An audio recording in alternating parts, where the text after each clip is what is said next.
Hello बच्चों, कैसे हैं आप लोग। आई होप सो कि आप ठीक ही होंगे और आपकी पढ़ाई भी अपने फुल स्विंग पर चल रही होगी। तो आज हम लोग शुरू करने जा रहे हैं रोटेशन से रिलेटेड एक टॉपिक है, toppling. Toppling it means the shifting of normal reaction. Normal reaction की शिफ्टिंग होती है, जिसको हम टॉपलिंग कहते हैं।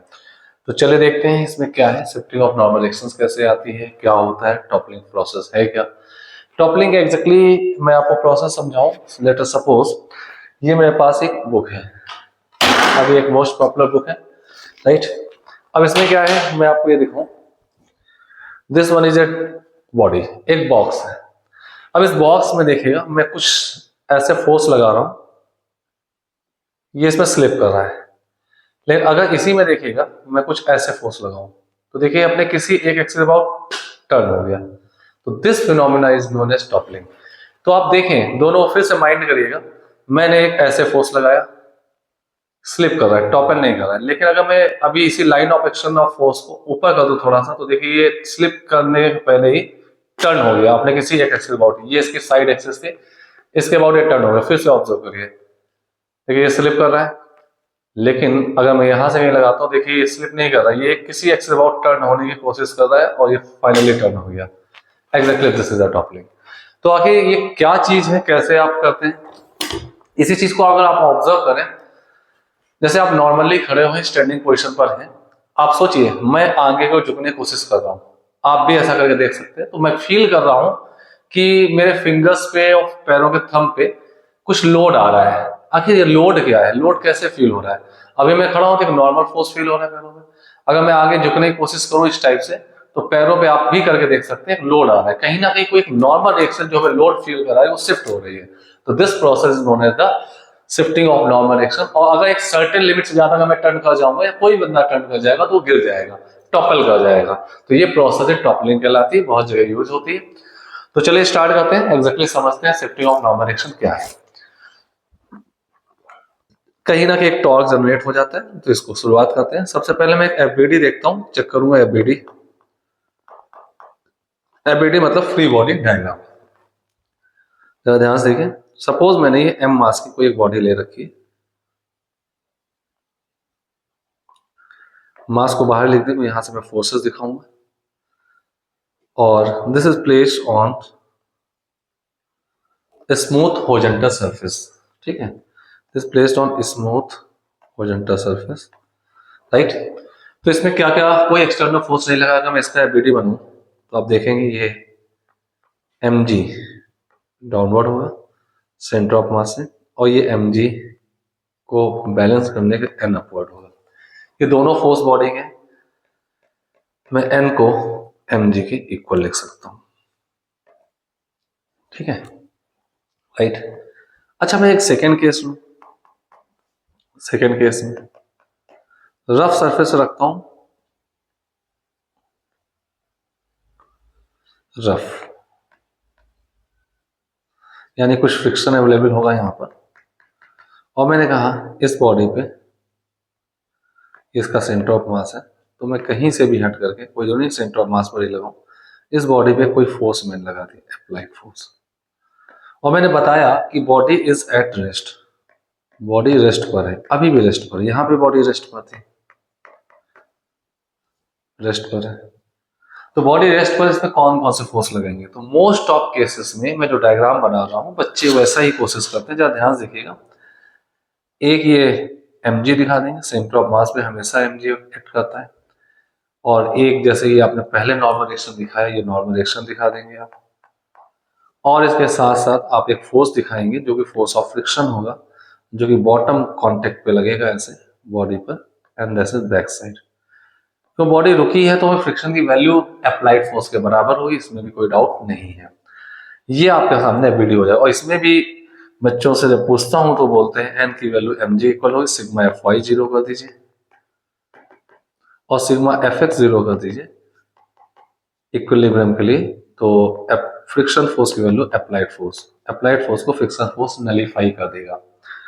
ये केस आ जाते हैं। बट ये माइंड नहीं करते आप, ये जो मैंने ऊपर वीडियो बनाई ये गलत है। क्यों नहीं माइंड करते, मैं आपको बताता हूँ। ये तो ट्रांसलेशनल इक्विलिब्रियम है, ट्रांसलेशनल ट्रांसलेशनल इक्विलिब्रियम है। ये ट्रांसलेशनल इक्विलिब्रियम कंडीशन सेटिस्फाइड हो गई। What about the rotational equilibrium? What about rotational equilibrium? Rotational equilibrium, जरा सोचिए, मैं आपको सोचने के लिए ये पॉइंट लिख रहा हूं। What about the rotational equilibrium? Equilibrium का मतलब होता है ऑल द एस्पेक्ट में बॉडी इक्विलिब्रियम पर है, और इक्विलिब्रियम की दोनों कैटेगरी चेक करनी होती है, translational equilibrium and rotational equilibrium as well. ठीक है, तो ट्रांसलेशनल तो हमने चेक कर लिया, जितना अप उतना डाउन, जितना लेफ्ट उतना राइट। जनरली मैं देसी स्टाइल पे ऐसे ही बोलता हूँ, बाकी इसका मतलब है sigma F X zero, sigma F Y zero, जैसा कि मैंने दिखा रखा है, लिख भी रखा है। अब अगर ऐसा है तो टॉर्क भी एवरी पॉइंट के अबाउट जीरो होना चाहिए ना, तो अगर किसी भी पॉइंट के अबाउट बॉडी पे टॉर्क मिल जाता है तो टॉर्क को बॉडी को टर्न कराने की टेंडेंसी रखता है, जैसा कि मैंने एग्जांपल में भी दिखाया था, बुक के ऊपर एक बॉक्स रख करके। ठीक है, तो टॉर्क भी चेक करना है, तो मुझे पता है पहले से, तो मैं अगर आपको एक पॉइंट के बारे में मेंशन कर रहा हूं तो उस पॉइंट को देखिएगा जरा। वो पॉइंट में किसी और कलर से सिलेक्ट कर लेता हूं, let us suppose this and point, this one and point. इस एंड पॉइंट के बाद देखिए बॉडी में 4 फोर्स लग रहे हैं, फ्रिक्शन की लाइन ऑफ एक्शन भी इसी से पास होगी, इस पॉइंट को ओ नाम दे देते हैं, ओ पॉइंट। फ्रिक्शन की लाइन ऑफ एक्शन इसी से पास होगी, फ्रिक्शन कोई टॉर्क नहीं बनाएगा। फोर्स की लाइन ऑफ एक्शन ये पास होगी, ठीक है, तो फोर्स का तो एक टॉर्क बनेगा, that is in the sense of clockwise inward.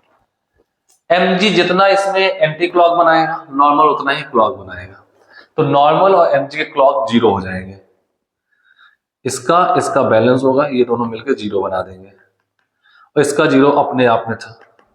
ठीक है, तो अब रही बात फ्रिक्शन का, जीरो हो गया, नॉर्मल और mg के टॉर्क ने दूसरे को कैंसिल कर दिया। What ever the torque of f तो इसमें एक टॉर्क बना रहा है, यानी कि f इसमें जो टॉर्क बना रहा है वो इस पॉइंट के बाद कुछ ऐसे बना रहा है, ऐसे।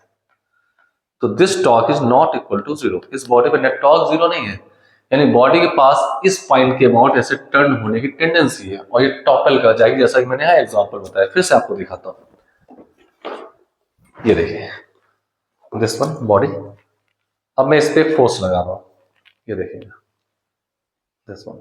अब ये देखिए ये टर्न करने की टेंडेंसी, बिल्कुल इसी तरीके से बॉडी में टेंडेंसी आएगी जो मैंने अभी आपको दिखाया, तो बॉडी टर्न कर जाएगी, यानी टॉपलिंग टेंडेंसी आ गई, टॉपल कर जाएगी।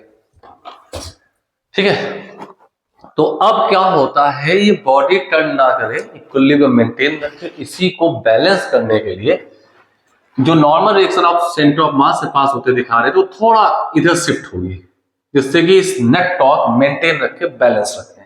आप फोर्स और बढ़ाएंगे, थोड़ा और शिफ्ट होगी, बट इसकी भी अपनी एक लिमिट है, एक लिमिट तक आपको रोक सकती है। जैसे मैंने आपसे कहा ना, आप थोड़ा टर्न करिए, तो टर्न करिए तो एक सर्टेन लिमिट तक आपके फिंगर्स पे, थंब पे लोड आ रहा है, लेकिन एक सर्टेन लिमिट बाद आप क्या होंगे, गिर जाएंगे, क्योंकि आपकी नॉर्मल एक्शन बॉडी से बाहर जाने लगेगी, और जैसे नॉर्मल एक्शन बॉडी से आउट हुई, टर्निंग हो जाएगी, टॉपलिंग शुरू हो जाएगी। ठीक है, तो धीरे धीरे जैसे जैसे आप फोर्स की वैल्यू को बढ़ाएंगे, नॉर्मल एक्शन थोड़ा शिफ्ट होकर फोर्स को बैलेंस, टॉर्क बैलेंस करेगी, थोड़ा और शिफ्ट होकर टॉर्क बैलेंस करेगी, एक्सट्रीमली ये एंड पर जा सकती है, यानी कि शिफ्टिंग जो है एंड यहां पर जा सकती है, और इसके जाने के बाद अगर फोर्स और बड़ा टॉर्क बना रहा है तो बॉडी को टर्न होने से, टॉपल होने से कोई नहीं रोक सकता, बॉडी टॉपल कर जाएगी। तो हम मान लेते हैं अभी के लिए कि ये फोर्स इतना है कि बॉडी को थोड़ा, बॉडी की नॉर्मल एक्शन को थोड़ा शिफ्ट होना पड़ा, और इसने टॉर्क को बैलेंस कर लिया, तो वो चेक कर लेंगे और उसके लिए एक्सप्रेशन बनाते हैं। तो चलिए, टॉपलिंग आई होप सो आप समझ गए होंगे, टॉपलिंग होती क्या है, अब इसके लिए मैथमेटिकल कैलकुलेशन कैसे करते हैं हम उन पे आ जाते हैं। तो फिर से हम एक एफबीडी लेते हैं, free body diagram.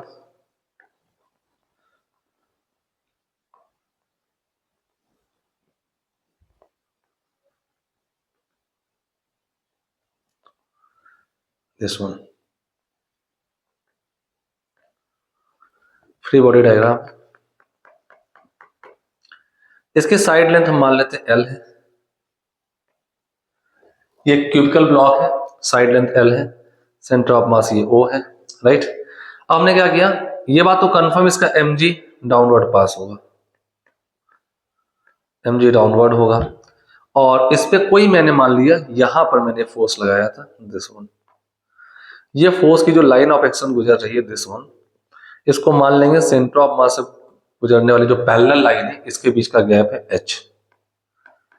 This gap is, इससे सेंटर ऑफ मास व्यू माने, ऐसा करता हूं मैं, डाउन बॉटम से मान लेता हूं, बॉटम से इसको h मान लेता हूं। This gap is h, h ये गैप है बॉटम से बेस से। इस गैप पे यहाँ पे F फोर्स लगाया दिया गया है। बॉडी का मास m है, राइट। अब आप गॉस देखें, नॉर्मल एक्शन थोड़ा सा मान लेते शिफ्ट होकर टॉर्क भी बैलेंस करेगी। नॉर्मल एक्शन यहां से ऐसे शिफ्ट हो गई, सपोज नॉर्मल एक्शन यहां शिफ्ट हुई और बॉडी के पास अब कंप्लीट इक्विलिब्रियम मेंटेन है, कंप्लीट। लेकिन नॉर्मल एक्शन शिफ्ट हुई है, लेकिन अभी भी इसकी न्यूमेरिकल वैल्यू n की वैल्यू mg के बराबर ही होगी, क्योंकि अप एंड डाउन मोशन नहीं हो रहा है, ठीक है। तो अभी मैं यहाँ इक्वेशंस लिखूं तो n को mg के न्यूमेरिकल इक्वल लिखूंगा। हाँ, यहाँ पे फ्रिक्शन भी आएगा, फ्रिक्शन यहाँ से ऐसे पास हो रहा होगा, फ्रिक्शन ये दिखा देता हूँ, फ्रिक्शन ऐसे होगा। ये बात कंफर्म, फ्रिक्शन अभी भी सफिशिएंट अवेलेबल है, तो फ्रिक्शन अभी भी फोर्स को, अप्लाइड फोर्स को बैलेंस कर रहा होगा। इक्वेशन 2, ये सिग्मा एफ वाई जीरो करके लिखा गया ट्रांसलेशनल इक्विलिब्रियम, ये सिग्मा एफ एक्स जीरो करके लिखा गया ट्रांसलेशनल इक्विलिब्रियम। अब हम अपने उसी पॉइंट ओ को सिलेक्ट करते हैं जिसके अबाउट हमने कहा था टर्न करने की टेंडेंसी रखती है। तो अब देखते हैं क्या होगा। दिस एंड पॉइंट ओ, ये आपके पास एंड पॉइंट ओ आ चुका है। अब इस एंड पॉइंट ओ के अबाउट हम नेट टॉर्क निकाल के जीरो करते हैं, torque net about point O, net torque zero करेंगे फॉर रोटेशनल इक्विलिब्रियम। तो ये दोनों जो पॉइंट मैंने लिखे हैं ट्रांसलेशनल इक्विलिब्रियम के लिए, ट्रांसलेशनल इक्विलिब्रियम। अब मैं बात करने जा रहा हूं रोटेशनल इक्विलिब्रियम के लिए, रोटेशनल इक्विलिब्रियम। तो torque net about point O zero, ठीक है। तो चलिए देख लेते हैं ओ के अबाउट। पहले मैं लेट अस सपोज ये जो डिस्टेंस है इसको भी तो हमें मानना होगा, ये x डिस्टेंस शिफ्ट हुई है, कितना शिफ्ट हुई, x डिस्टेंस, राइट। तो अगर मैं देखूं ये पूरी डिस्टेंस l थी, ये बेस जो है ये पूरा डिस्टेंस l था l, तो इतना डिस्टेंस तो l/2 बचेगा, क्योंकि mg सेंटर ऑफ मास से गुजर रहा है। तो o के अबाउट n का टॉर्क जो आएगा, ये n का टॉर्क इधर से लेके इस टाइप आएगा, ये क्लॉकवाइज होगा, यानी इनवर्ड माइनस साइन का होगा। तो n का टॉर्क होगा n माइनस का n इंटू, मैं फिर से आपको दिखा दूं इस टाइप से। ओ के अबाउट लेना है, ये लाइन ऑफ एक्शन है ओ की, नॉर्मल एक्शन की। तो ये गैप जो बचेगा this is l/2 minus x, और r क्रॉस f फोर्स की ओर नॉर्मल एक्शन करेंगे, इनवर्ट जा रहा है माइनस में आएगा, ठीक है। तो माइनस का n इंटू डिस्टेंस बचेगी, गैप जो बचेगा वो हो जाएगा l/2 माइनस एक्स, ठीक है। ये हो गया। अब आते हैं mg का टॉर्क, mg का टॉर्क इधर आएगा, आउटवर्ड आएगा, तो आउटवर्ड हो जाएगा mg इंटू l/2। फिर से देख लीजिएगा, mg तक जा रहा है तो mg का टॉर्क, ये गैप l/2 होगा, r क्रॉस f आउटवर्ड हो जाएगा, फ्रिक्शन बनाएगा नहीं। अब फोर्स का टॉर्क जो होगा ऐसे लेंगे इस टाइप से, मैं यहां दिखाता हूं। फोर्स का टॉर्क अगर मैं लाइन ऑफ एक्शन को आगे बढ़ाऊं, ये तो यहां से फोर्स की लाइन ऑफ एक्शन ये है, तो ये r क्रॉस f इस टाइप से, ये भी माइनस आएगा। तो mg का पहले देख लेता हूं, पॉजिटिव आना है तो प्लस का mg into l/2 into l/2। Friction का होगा नहीं, f का जो टॉर्क होगा वो कैसा आएगा, दिस वन, f का क्लॉकवाइज है, इनवर्ड होगा, तो f इंटू ये गैप h दिया हुआ है, दिस इज h ऑल्सो, तो माइनस का f into h equal to 0। अब आपको पता है n जो है न्यूमेरिकल इक्वल टू mg अभी भी होगा, क्योंकि सिग्मा वाई 0 रखना है, ये इक्वेशन लिखी हुई है। तो मैं कह सकता हूं माइनस का mg into l/2 minus x plus mg into l/2 इसको टू fh, ये आपके पास आ चुका है। तो अब आपके पास आएगा ब्रैकेट ओपन में माइनस का mg इंटू l/2 प्लस का mg इंटू एक्स प्लस का mg इंटू l/2 इसको to fh। mg into l/2 minus plus cancel हो जाएगा, तो यहां से आपको मिल जाएगा mgx इसको टू fh। तो यहां से x आ गया, shifting of normal action, fh upon mg। आप F फोर्स लगाते हैं, बेस से H हाइट पर लगाते हैं, तो नॉर्मल रिएक्शन अपने सेंटर ऑफ मास वाली लोकेशन से X डिस्टेंस शिफ्ट करे, उसकी ये वैल्यू है। बट ध्यान रखना ऑल द केसेस में ये आंसर सही नहीं होगा। यहाँ मैं स्टार बना रहा हूँ, स्टार का क्या मतलब हो सकता है? स्टार ये बता रहा है X should be less than और इक्वल टू L/2, L/2 तक शिफ्ट होकर के, क्योंकि यहां से L/2 गैप है, मैक्सिमम एक्सट्रीम कंडीशन में नॉर्मल रिएक्शन हो सकती है। इसके अलावा अगर इससे ज्यादा एक्स की वैल्यू आ रही है, इसका मतलब बॉडी टॉपल कर गई है। तो आप यहाँ कह सकते हैं if x greater than L/2, पहले मैं इक्वल बताता हूँ, X equal to under given condition L/2,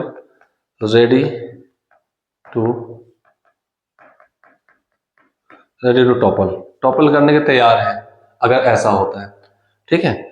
और अगर x ग्रेटर देन L/2 है, already topple, body already topple कर चुकी है, क्योंकि अगर ग्रेटर देन हो गया तो इसके बाहर नॉर्मलाइजेशन से बॉडी टॉपल कर ही जाएगी, ठीक है। और इक्वल टू L/2 के लिए रेडी टू टॉपल, यानी x की मैक्स वैल्यू जो पॉसिबल हो सकती है as per given condition L/2 हो सकती है। इस पॉइंट को याद रखिएगा, जो भी side length of this cube होगी, ठीक है। x की मैक्स वैल्यू ये हो सकती है। और एक चीज और मैं आपको बता दूं, यहाँ पे h की भी मैक्स वैल्यू है। h अगर मैं निकालूं तो mgx/f,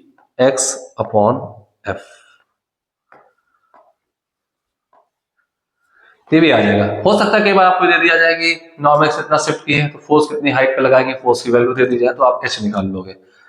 बट ध्यान रखना h की भी अपनी एक लिमिट है, वो L है। इससे ऊपर तो ना बॉडी में फोर्स लगा दोगे, गौर से एच की अपनी एक लिमिट है जो बॉडी की साइड लेंथ एल के बराबर है, इससे ज्यादा ऊपर पे तो आप फिर ना फोर्स लगा देंगे।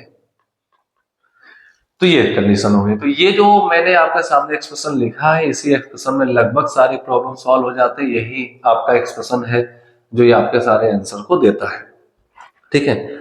अब यहाँ कंडीशन आती, क्वेश्चन कुछ ऐसे पूछे जाते हैं, दो क्वेश्चन के स्टेटमेंट में बोल रहा हूं और उन स्टेटमेंट का मतलब एक ही होता है, ठीक है। कितना फोर्स लगाएं कि बॉडी टॉपल कर जाए, मिनिमम कितना फोर्स लगाएं कि बॉडी टॉपल कर जाए। ध्यान दीजिएगा, हमसे पूछा गया है minimum amount of force applied at the given condition such that body is ready to topple. एक मिनिमम वर्ड पूछा है, मिनिमम फोर्स। दूसरा स्टेटमेंट हो सकता है कितना मैक्सिमम फोर्स हम लगा दें कि बॉडी टॉपल ना करे। What is the maximum applied force on the body such that it remains at its position and doesn't topple. तो दोनों का मतलब एक ही, एक कह रहा है कि मिनिमम कितना लगाए टॉपल कर जाए, दूसरा कह रहा है मैक्सिमम कितना लगा सकते हैं टॉपल ना करें। दोनों का मतलब एक ही है, यानी दोनों से एक ही कंडीशन पर बात की गई है। तो अगर आपको फोर्स फिक्स कर दिया जाता है, फोर्स की डिजायरेबल कंडीशन फिक्स कर दी जाती है कि इस जगह लगाया जाएगा, तो normal reaction max to max अपनी एक्सट्रीम लिमिट यानी यहाँ कॉर्नर तक शिफ्ट होकर के, यानी एक्स मैक्स L/2 शिफ्ट होकर के इसको टॉपल होने से रोकेगी। और अगर उससे बड़ा टॉर्क जनरेट हो जाता है तो बॉडी टॉपल कर जाएगी। जैसे मैं कुछ कंडीशन बताता हूं कि क्या क्या कंडीशन हो सकती है किसी क्यूब में किसी पर्टिकुलर पोजीशन में मैक्सिमम कितना फोर्स लगाए कि बॉडी टॉपल ना करे, या मिनिमम कितना फोर्स लगाना होगा बॉडी को टॉपल कराने के लिए। दोनों की एक ही वैल्यू होती, दोनों का स्टेटमेंट सुनने में अलग लगेगा, लेकिन दोनों का स्टेटमेंट का मतलब एक ही है, ठीक है। तो चलिए मैं कुछ एग्जाम्पल के साथ आपको इसको समझाता हूं।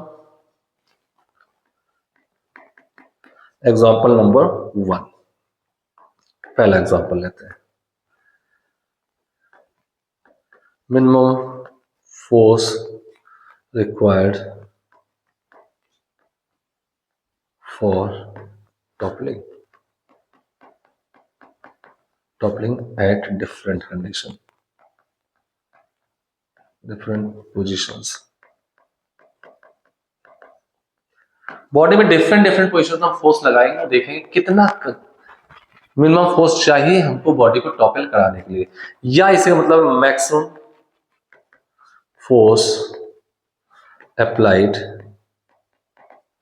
सच दैट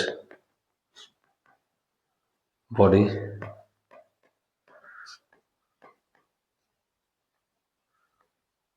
डजंट टॉपल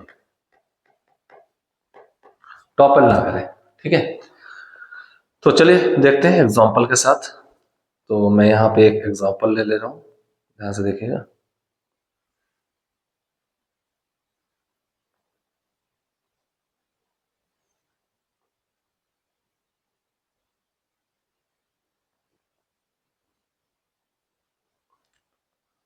ये मैंने एक बॉडी ले ली हुई, ये एक रफ हॉरिजॉन्टल सरफेस पे टॉपलिंग के लिए सरफेस का रफ होना जरूरी है। वैसे आप देखेंगे कि टॉपलिंग के लिए कहीं ऊपर फ्रिक्शन का कोई रोल आया नहीं है, जितने मैंने फॉर्मूले दिखाए कहीं कोएफिशिएंट ऑफ फ्रिक्शन रिक्वायर्ड नहीं है, लेकिन मैं बताऊंगा उसका रोल होता भी है या नहीं होता। चलिए मैं मान लेता हूं एल साइड की एक लेंथ की एक बॉडी है। अब मैंने यहाँ पे स्टेटमेंट में ही लिख दिया है मिनिमम या मैक्सिमम रिक्वायर्ड फोर्स, ध्यान से देखिए, मिनिमम फोर्स या द मैक्सिमम फोर्स, दोनों का एक ही मतलब है। मिनिमम फोर्स कह रहा है कितना लगाए कि बॉडी टॉपल कर जाए, मैक्सिमम कह रहा है कितना मैक्सिमम लगा सकते हैं कि बॉडी ऐसे ही बनी रहे, टॉपल ना करे। ठीक है, तो चलिए देखते हैं। एल लेंथ की है, तो अगर जब मिनिमम या मैक्स की बात होती है तो नॉर्मल रिएक्शन अपनी मैक्सिमम कंडीशन में शिफ्ट हो जाती है। ये नॉर्मल रिएक्शन यहां से पास होगी ऐसे, नॉर्मल रिएक्शन को एक्सट्रीमली शिफ्ट करती है, तो ये एक्सट्रीम कंडीशन है, एक्सट्रीम कंडीशन है।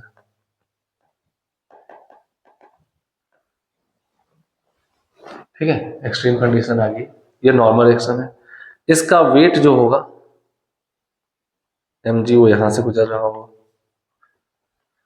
सेंटर ऑफ मास से, राइट। अब डिफरेंट पोजीशन पे देखें, मैं एक सबसे पहले पोजीशन देख लेता हूं। पहला केस, फोर्स की line of action centre of मास से गुजर रही है ऐसे, इस केस पे बात हुई यहां से गुजर रही है। ठीक है, अब फोर्स की line of action centre of मास से गुजर रही है, तो ये कंफर्म है, ये जो आपका h है ये L/2 के इक्वल होगा या नहीं होगा, h L/2 के। नॉर्मल रिएक्शन जो शिफ्ट हुई है, दिस वन इज x, और x अपने मैक्स कंडीशन पे जो कि x भी L/2 के इक्वल है। तो कितना फोर्स लगाना होगा, तो हम चाहे तो डायरेक्टली फॉर्मूला ले सकते हैं। ये फॉर्मूला आ चुका है हमारे पास, x equal to FH upon mg, x equal to FH upon mg, this one formula, मैं इसी को लेता हूं, x equal to FH upon mg, इस फॉर्मूले से। तो f कितना आ जाएगा हमारे पास, चेक कर लेते हैं f कितना आएगा। f हो जाएगा mgx upon mgx upon h, और आपके पास h भी L/2 है पहले केस के लिए, h भी L/2 है, और x shifting of normal action extreme condition बात चली, वो भी L/2 है। तो गौर देखेंगे दोनों न्यूमेरिकल इक्वल हो जाए तो f की वैल्यू आ जाएगी mg L/2 upon L/2, cancel हो गया, तो f आएगा mg के इक्वल। यानी किसी भी क्यूबिकल बॉडी में अगर सफिशिएंट रफ है, ध्यान दे इसको मैं भी लिखूं sufficient rough, sufficient rough surface है, अगर sufficient rough surface body slip नहीं करती है तो सेंटर ऑफ मास वाली लाइन पे हॉरिजॉन्टल आप फोर्स लगा रहे हैं, तो आपको कम से कम mg फोर्स लगाना होगा बॉडी के वेट के बराबर। अगर आप mg फोर्स लगाएंगे तो बॉडी रेडी टू टॉपल होगा, थोड़ा mg से ज्यादा लगा दो बॉडी ऐसे टर्न कर जाएगी, इसके अबाउट टर्निंग टेंडेंसी आ जाएगी इस टाइप से। ठीक है, तो इसके अबाउट ऐसे टर्निंग टेंडेंसी आ जाएगी अगर mg से बड़ा लगा देंगे इस पर्टिकुलर लोकेशन पे। क्लियर है, और मैंने फॉर्मूला निकाल लिया, बाकी आप चाहें तो यहाँ पे एक फ्रिक्शन लग रहा हो वो मैं दिखा देता हूँ, वो मैंने दिखाया नहीं है, फ्रिक्शन FBD में रह गया था, खैर उसका रोल अभी यहाँ कैलकुलेशन में नहीं आता इसलिए रह गया वो। This one is the direction of friction. आप चाहे तो फॉर्मूला ना लिखते, आप सीधे वो इस पॉइंट O के अबाउट टॉर्क निकाल लेते, तो mg का n का टॉर्क 0 हो जाता, f का टॉर्क 0 हो जाता। तो आप देखें mg का टॉर्क इधर ऐसे क्लॉकवाइज लगता है mg इंटू L/2, f का टॉर्क लगता है f इंटू L/2, तो mg into L/2 equal to f into L/2, cancel कर देते हैं, f की वैल्यू यहां से भी mg आ जाती है। आप डायरेक्टली कर सकते थे अगर आप फॉर्मूला भूल भी गए हैं तो, एक्सट्रीम कंडीशन के लिए। हाँ, अगर यहां पर हम फोर्स mg से कुछ कम लगाते तो क्या होता, mg पे आप कोई फोर्स नहीं लगा रहे तो नॉर्मल एक्शन यहीं से गुजर रही थी। आपने फोर्स सपोज m की वैल्यू मैं 1 ले लूं तो mg की वैल्यू 10 आ जाएगी, आप 10 न्यूटन का फोर्स mg बराबर लगाएंगे, पूरी नॉर्मल एक्शन यहां शिफ्ट हो जाएगी। अगर आप फोर्स 10 से कम लगाते हैं, मान लो 8 लगाते हैं, तो नॉर्मल एक्शन थोड़ा पहले रहेगी x, तो आप उस फॉर्मूले से x निकाल लेंगे, f की वैल्यू mg से कुछ कम होगी। आप थोड़ा और कम लगाते हैं, 5 लगाते तो कहीं बीच में होगी, और 4 लगाते ऐसे होगी, 1 लगाते थोड़ा कम होगी, 0 लगाते तो नॉर्मल एक्शन सेंटर ऑफ मास से गुजरेगी, mg के एंटी पैरेलल और अपोजिट लाइन पर होगी। इतनी बात क्लियर होगी। अब अगर हम सोचें कि मैं यहां लगा देता हूं फोर्स, एक दूसरा पेन ले लेता हूं, मैंने यहां लगाया केस 2 टॉप मोस्ट पॉइंट पे। केस 2 टॉप मोस्ट पॉइंट पर अगर मैंने फोर्स लगाया F, इसके लिए क्या होगा, ग्रीन कलर पे मैंने दिखा दिया। तो अगर मैं इसके लिए बात करूं तो हम सीधे फॉर्मूले पे आ सकते हैं इस सेकंड केस के लिए। सेकंड केस के लिए H की वैल्यू जो आपके पास हो जाएगी वो L हो जाएगी। H की वैल्यू L हो जाएगी। ये देखिए सेकंड केस के लिए जो H होगा यहां से बेस से इस फोर्स की हाइट L हो जाएगी। तो H हो गया L, X हो गया L/2। आपको फोर्स चाहिए इस फॉर्मूले पे आ जाए, कितना फोर्स लगाएंगे, F आपके पास आ जाएगा mg, X हो गया L/2 अपॉन H है L। This implies that F is equal to mg/2। तो इस पॉइंट पे अगर आप mg/2, इसका आधा बेस सेंटर ऑफ मास वाली लाइन पे mg लगाना था, इसका आधा फोर्स भी लगाएंगे तो आसानी होगी आपको टॉपल कराने की। तो ध्यान से देखिएगा, मैं फिर से एग्जांपल लेता हूं। ये हमारे पास बॉडी है, अब गौर देखें, अगर मैं इसको यहां फोर्स लगा रहा हूं तो ये टॉपल नहीं कर, स्लिप मार जा रही है। देखिए दिक्कत है टॉपल कराने में। लेकिन अगर मैं वही ऊपर बड़े आसानी से इसको टॉपल करा, देखिए टच कराता हूँ, हल्का फोर्स लगाता हूँ, टॉपल कर जा रही है। ये देखिए बार बार, ये देखिए आसानी से। वही चीज मैं यहाँ टच करा रहा हूँ तो देखिए कहीं ना कहीं स्लिप मारे और टॉपल करने के ज्यादा फोर्स लगाना पड़ रहा है। तो यही एग्जांपल आपके सामने दिख रहे हैं, ऐसा आप करके देख भी सकते हैं। ठीक है, तो F is to mg and mg/2 ऐसे आप किसी भी पर्टिकुलर लोकेशन के लिए यहाँ पे निकाल सकते हैं। ठीक है, अब हम बात करते हैं role of friction in toppling. तो मैं आपको बताऊं, फ्रिक्शन हमारा बैकग्राउंड में है, पर्दे के पीछे है, जो कि कैलकुलेशन में कहीं नहीं आ रहा है, दिख नहीं रहा। लेकिन विदाउट फ्रिक्शन, अगर रफ सरफेस है, नहीं है, मींस स्मूथ सरफेस है, तो बॉडी हमेशा स्लिप ही करेगी। आप स्मूथ सरफेस रखे किसी भी बॉडी को टॉपल नहीं करा सकते, या सफिशिएंट रफ सरफेस भी नहीं है तो भी आप उसको टॉपल नहीं करा सकते, क्योंकि टॉपल कराने के लिए सफिशिएंट रफ होना जरूरी है। अब देखते हैं फ्रिक्शन कैसे अलाउ कर रहा है हमें टॉपलिंग, या कैसे डिस अलाउ कर रहा है टॉपलिंग। बॉडी, कई बार ऐसा होता है आप फोर्स लगाते हैं, body start slipping before toppling. फिर से आपको एक चीज दिखाता हूं, देखिए अब मैं यहां फोर्स लगा रहा हूं, body start slipping before toppling. देखिए अब टॉपल की, कहीं मैंने यहां पर थोड़ा सा रफ मिला या उठा हुआ था इसलिए हुआ। बॉडी कई बार ऐसा होगा टॉपल करने के पहले स्लिप करना शुरू कर जाइए, देखो स्लिप कर रही है, टॉपल ही नहीं कर रहे, तो ऐसा भी हो सकता है। तो ये सारे कारनामे जो हैं, जो कंट्रोल हो रहे हैं, वो सारे कारनामे फ्रिक्शन से कंट्रोल हो रहे हैं। तो role of friction in toppling में आपको दिखाता हूं, वो देखिएगा जरा ध्यान से। Role of friction in toppling।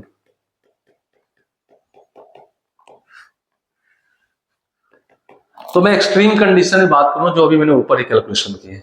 अगर मैंने इन कैलकुलेशन की बात करूं तो इन कैलकुलेशन में अगर मैं केस 1 ले लूं, ये केस 1, अब इस केस 1 को देखिएगा, ये आपने F फोर्स निकाला और आपने इसकी जो वैल्यू निकाल रखी mg/2 अगर लगा देंगे, mg नॉट mg/2, तो ये टॉपलिंग की कंडीशन पे इसको ले आएगा। जस्ट एक्सट्रीम कंडीशन मेंटेन हो जाएगी, जस्ट एक्सट्रीम कंडीशन मेंटेन हो जाएगी। ठीक है, अब यहां पे जो फोर्स है वो mg/2 अगर आप लगा देंगे टॉप में, तो जस्ट एक्सट्रीम कंडीशन मेंटेन होगी। यहाँ पे mg/2, यहाँ पे mg।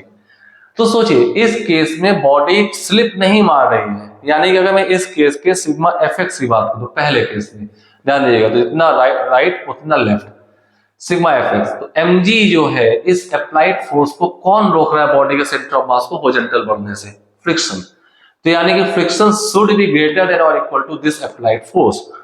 तो friction force should be greater और इक्वल टू अप्लाइड फोर्स। तो केस 1 जो मैंने वहां पर डायग्राम में at CM centre of mass वाली लाइन पे जहां फोर्स लग रहा है, ठीक है, तो फ्रिक्शन होगा horizontal surface mu times of mg, mu times of normal action, normal action mg should be greater और इक्वल टू, इस सेंटर ऑफ मास वाली लाइन पे mg है, तो ये फोर्स mg है, mc mg कैंसिल हो गया, तो mu should be greater than और इक्वल टू 1। अगर आप सेंटर ऑफ मास वाली लाइन पर फोर्स लगा करके आप किसी बॉडी को चाहते हैं टॉपल कर जाए, स्लिप नहीं करे, ठीक है, तो म्यू की वैल्यू ग्रेटर देन और इक्वल टू 1 होनी चाहिए। तो इस पॉइंट के लिए मैं बता दूं, mu should be greater than और इक्वल टू 1, ये कंडीशन आ जाती है, याद रखिएगा, mu should be greater than और इक्वल टू 1। अगर मैं किस पे बात करूं तो क्या आएगा, तो केस 2 पे काम कर लेता हूं। केस 2 पे टॉप पॉइंट में देखो तो friction should be greater than equal to, यहां भी अप्लाइड फोर्स होना चाहिए क्योंकि एफएक्स बैलेंस होना चाहिए। फ्रिक्शन होगा mu times of normal action mg should be greater than equal to applied force, वहां की जरूरत जो है फोर्स की वो mg/2 है, तो mu should be greater than और इक्वल टू 0.51/2। अगर आप इस पॉइंट पर फोर्स लगा करके बॉडी को चाहते हैं रुकी रहे तो इस लाइन के लिए म्यू कितना आना चाहिए, ग्रेटर और इक्वल टू 0.5, ये आ गया। अगर फ्रिक्शन इस पॉइंट पे फोर्स लगा के आप बॉडी को टॉपल करना चाह रहे हैं, फ्रिक्शन 1 से कम है, तो आपका स्टेटमेंट होगा body start slipping before toppling. ठीक है, यानी कि टॉपल करने के पहले ही बॉडी स्लिप करना शुरू कर जाएगी, ये कंडीशन है। अगर इस पॉइंट पे आप फोर्स लगा करके पहले फोर्स लगा बॉडी को टॉपल करना चाहते हैं, mu should be greater than और इक्वल टू 0.5। अगर आपका अप्लाइड फोर्स 0.5 से कम है, सॉरी म्यू की वैल्यू 0.5 से कम है और आप इस जगह पर एक पैरेलल फोर्स अप्लाई करते हैं तो body will start slipping before toppling और आप उसको टॉपल नहीं करा पाएंगे। ठीक है, ये आपको इंपल्स अप्लाई करते हैं झटके से तो टॉपल कर जो अलग बात है, बट लेकिन ये स्लोली फोर्स लगा रहे हैं तो बॉडी स्लिप ही करेगी, टॉपल नहीं करेगी, क्योंकि फ्रिक्शन उसको डिसअलाउ कर देगा। फ्रिक्शन अलाउ ही नहीं करेगा टॉपलिंग करने के लिए, नॉर्मल एक्शन को बैलेंस नहीं कर पाएगा टॉर्क को। ठीक है, राइट। नेक्स्ट आगे बढ़ते हैं, ये तो था हॉरिजॉन्टल सरफेस पे टॉपलिंग। अब आते हैं toppling on incline plane. Next point है हमारा toppling on incline plane.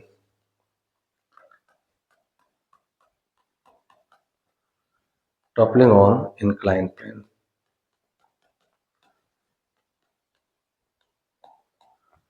Incline plane में टॉपलिंग कैसे होगी वो देख लेते हैं।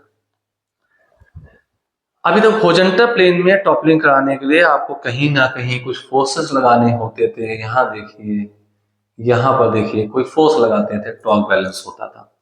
लेकिन इस पॉइंट के अबाउट हम लोगों ने टॉर्क निकाला था, ठीक है, इसके अबाउट टॉर्क बैलेंस किया था। अब इंक्लाइन प्लेन में भी क्या कोई एक्सटर्नल फोर्स रिक्वायर्ड होगा? चेक करते हैं इंक्लाइन फोर्स प्लेन में कोई एक्सटर्नल फोर्स रिक्वायर्ड तो नहीं है, तो चलिए देख लेते हैं। एक मैंने ऐसे एक प्लेन ले लिया हुआ थीटा एंगल पे। कई बार ऐसा होगा बॉडी को रखते हुए टॉपल करना शुरू कर जाएगी, तो मैं यहाँ पे बॉडी बना रहा हूं, जरा ध्यान से देखिए। This one, this one, this one, ये तो गड़बड़ बन गया। ठीक है, ये बॉडी यहां रखी हुई है, इसको भी क्यूबिकल मान लेते हैं, हैविंग साइड लेंथ L। मैं यहाँ पे इसके एबिलिटी दिखाता हूँ कौन कौन से फोर्स हो सकते हैं, देखिएगा। पहला तो फोर्स इसका ये mg गुजरेगा, तो mg का एक कंपोनेंट ये mg साइन थीटा हो जाएगा, mg sine theta along the incline, mg sine theta, और इसका ये downward perpendicular to inward the plane mg cos theta, ये दो है। इसके साथ साथ इस पे एक नॉर्मल रिएक्शन भी लगेगी, इंक्लाइन प्लेन पर है तो नॉर्मल रिएक्शन ये आएगी n आ गई नॉर्मल रिएक्शन। अब गौर देखें, अगर मैं अपने फ्रेम ऑफ रेफरेंस को रोटेट कर दूं इंक्लाइन प्लेन के along X axis down the incline plane perpendicular outward incline plane y मान लो, तो सिग्मा y तो 0 हम यहाँ लिखा ही जाएगा, fy 0 लिखा जाएगा, जिससे कि n की वैल्यू mg cos थीटा के इक्वल आ जाएगी, n की वैल्यू mg cos थीटा के इक्वल आ जाएगी। ठीक है, अब क्योंकि बॉडी पे यहाँ पे mg sin थीटा लग रहा है, बॉडी की slipping tendency down the plane है, तो यहाँ पे अप द प्लेन एक फ्रिक्शन भी आएगा इस टाइप से, ये फ्रिक्शन आएगा अप द प्लेन। ठीक है, फ्रिक्शन बॉडी को रोक ले, राइट, फ्रिक्शन बॉडी को रोक ले। लेकिन क्या होगा बॉडी पे अभी भी अगर मैं देखूं, ये एबिलिटी जो मैंने बनाया बॉडी पे अभी भी देखूं, तो बॉडी पे ध्यान से देखिएगा, नॉर्मल एक्शन जितना यहां से इस पॉइंट के अबाउट नॉर्मल एक्शन जितना एंटी क्लॉक टॉर्क बनाएगा mg उतने क्लॉक बनाएगा, इनके दोनों फोर्स बैलेंस हो रहे होंगे। फ्रिक्शन कोई बैलेंस फोर्स टॉर्क बनेगा नहीं, कोई लाइन ऑफ एक्शन फोर्स से पास हो रही है, mg साइन थीटा इसको ऐसे टॉपल करा देंगे। यानी ये भी जो मैंने डायग्राम बनाया है ये गलत बना हुआ है। इंक्लाइन प्लेन पर रखते ही कोई भी एक्सटर्नल फोर्स ना लगा हो, उसके वेट का एक कंपोनेंट है mg का कंपोनेंट इसको ऐसे खींच रहा है, टॉपल भी कराएगा सेंटर ऑफ मास अबाउट। तो जो मैंने नॉर्मल एक्शन डायग्राम बनाया है ये गलत बना हुआ है। तो देखिए नॉर्मल एक्शन का डायग्राम क्या होगा, तो नॉर्मल एक्शन रखते ही यहां से पास नहीं होती, ये गलत बना हुआ था, मैं इसको सही कर देता हूं। ये मैंने गलत बना के दिखाया था जिससे कि आपको पता चले। तो मैं यहाँ जस्ट एक्सट्रीम कंडीशन की बात कर लेता हूँ कि एक्सट्रीम कंडीशन क्या होगी। तो मैं एक्सट्रीम कंडीशन बात कर ले रहा हूं, एक्सट्रीम कंडीशन। तो एक्सट्रीम कंडीशन में ये नॉर्मल रिएक्शन आपकी गुजरेगी, दिस वन, यहां से, जस्ट यहां से।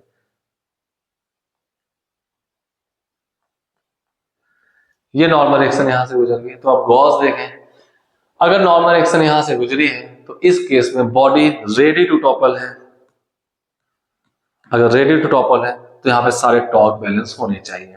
और आपको पता होना चाहिए ये डिस्ट गैप जो है, this gap is L/2 and this is also L/2। ये वाला गैप जो है ये भी L/2 होगा, क्योंकि ये सेंटर ऑफ मास वाली लाइन है, O पॉइंट सेंटर ऑफ मास है यहाँ पे, C पॉइंट, और ये O के अबाउट टॉर्क देख रहे हैं। तो ये डिस्टेंस L/2, ये L/2, ये भी L/2, ये भी L/2, तो दोनों L/2 है। तो आप गॉस देखो, O के अबाउट mg sin थीटा ऐसे टॉर्क बनाएगा एंटी क्लॉकवाइज, और mg cos थीटा क्लॉकवाइज, ठीक है। तो इंक्लाइन प्लेन में कोई भी क्यूबिकल बॉडी रखी जाए तो उसका net torque about point O अगर मैं 0 करूं, बाकी रही बात net torque about point O 0 करूं, तो आपके पास आ जाएगा mg sin theta into L/2 equal to mg cos theta into L/2। L/2 L/2 mg cancel हो गया, sin theta equal cot theta, tan theta equal to 1, theta equal to 45। यानी कि अगर incline plane पर कोई बॉडी रखी हुई है और उसका एंगल ऑफ इंक्लिनेशन जब तक 45 नहीं हुआ, क्यूबिकल बॉडी की मैं बात कर रहा हूं, 45 तक आप ले जाएंगे तो बॉडी उस पर रखी, कोई भी बॉडी टॉपल करना कर जाएगी अगर सफिशिएंट रफ है तो। अब बात करते हैं फ्रिक्शन की रिक्वायरमेंट। रिक्वायरमेंट ऑफ फ्रिक्शन क्या होगी, फ्रिक्शन की रिक्वायरमेंट क्या होगी, तो फ्रिक्शन की रिक्वायरमेंट की अगर मैं बात करूं तो हम देख सकते हैं mg sin थीटा जो ये डाउनवर्ड आ रहा है, इसको कौन बैलेंस कर रहा है, फ्रिक्शन, ट्रांसलेशनल इक्विलिब्रियम की इसको ये बैलेंस कर रहा है। m की वैल्यू तो mg cos थीटा बराबर है, ठीक है। तो यहाँ पे मैं लिख दूं कि फ्रिक्शन जो होगा वो बैलेंस करेगा mg sin थीटा को, ठीक है। हाँ, फ्रिक्शन की वैल्यू जो है mg sin थीटा को बैलेंस कर रहा है, एक्सट्रीम कंडीशन है, यानी कि फ्रिक्शन इसके बराबर या बड़ा होना चाहिए। तो आप ये कह सकते हो friction should be greater than और equal to mg sin theta. फ्रिक्शन होगा mu times of mg cos theta, mu times of normal action should be greater than और equal to mg sin theta, ठीक है, क्लियर है। mg cancel हो गया, ठीक है। Mu should be greater than और इक्वल टू, टॉपलिंग के लिए किसी भी एंगल पर टॉपलिंग के लिए mu should be greater than और इक्वल टू tan थीटा होना चाहिए, म्यू उसके tan थीटा से बड़ा होना चाहिए।